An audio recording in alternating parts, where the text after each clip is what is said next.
जो बेरोजगार हैं उनको रोजगार अता फरमाइए। मौला गरीब नवाज, मौला गैब से मदद फरमाइए। हुजूर आप दिलों के हाल बेहतर जानते हैं मौला। Wake up to reality. Allah ఖురాన్లో సూరా అన్నమ్ల్ ఆయత 64లో ఇలా సెలవిస్తున్నాడు, ప్రాణులను తొలిసారిగా సృజిస్తున్నది, తర్వాత వాటిని పునరుత్పత్తి చేస్తున్నదెవరు? భూమి ఆకాశాల నుండి మీకు ఉపాధి ప్రసాదిస్తున్నదెవరు? అల్లాహ్తో పాటు మరో దేవుడు కూడా ఉన్నాడా ఈ పనులు చేయగలిగేవాడు? వారిని అడుగు, మీ అభిప్రాయం నిజమైతే వీటికి తగిన ఆధారాలేమిటో చూపండని.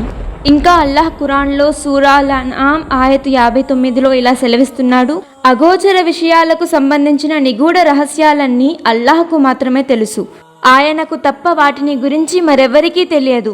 నదీ నదాల్లో కీకారణ్యాల్లో ఏముందో అల్లాహకే తెలుసు. చెట్టు నుండి రాలే ఏ ఆకు ఆయన దృష్టిపదం నుండి తప్పించుకోజాలదు.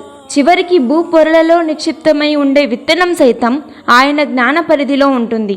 పచ్చి వస్తువులు, ఎండు వస్తువులు సైతం ఆయన దగ్గర స్పష్టంగా గ్రంథస్థం చేయబడి ఉన్నాయి.